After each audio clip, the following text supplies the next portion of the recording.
Take a look at this pathetic attempt by Bill O'Reilly to try and defend Glenn Beck's recent unusual behavior by blaming it on what he refers to as a left-wing smear machine at the hands of MSNBC and the Huffington Post and the Daily Kos. But he goes after Stephen Colbert from the Colbert Report, which is not a news program, and it's on Comedy Central for a fucking reason. Unbelievable. Take a look at this.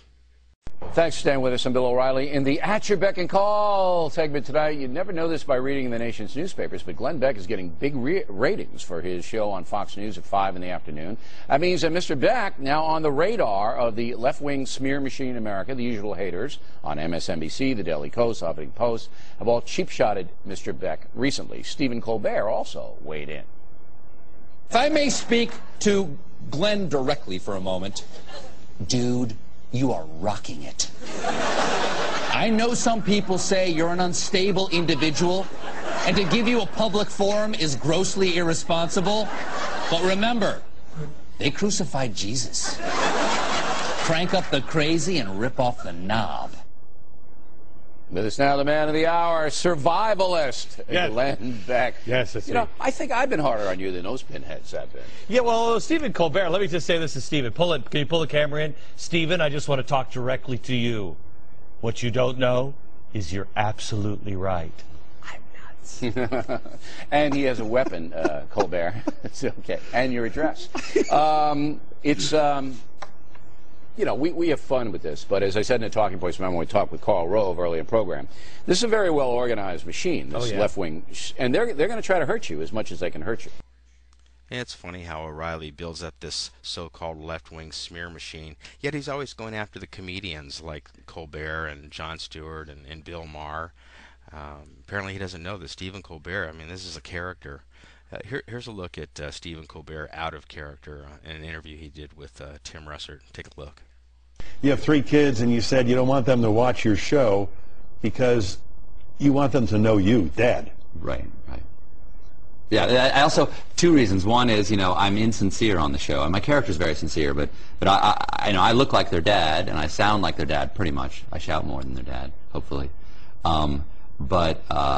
I just say things I don't mean, and a child just is not going to know that's a character, and they're going to think that I don't mean it when I say that I'm proud of them, or I don't mean it when I say that I love them. Is it hard going in and out of character? No. I started at Second City in Chicago, and the rule there, or the old saying was, wear your character as lightly as a cap.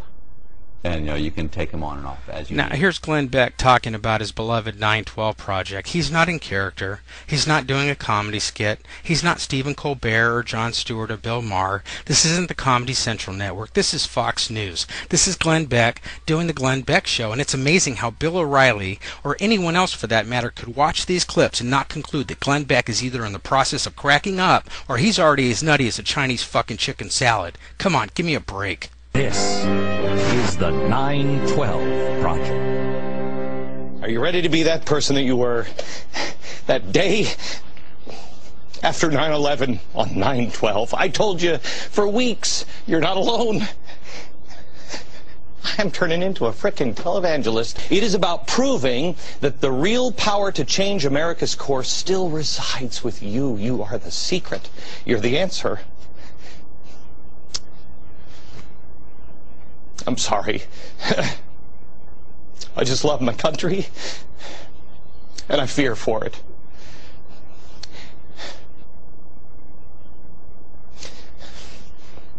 And it seems like the voices that are surrounding us, it sounds intimidating. But you know what? Pull away the curtain. You'll realize that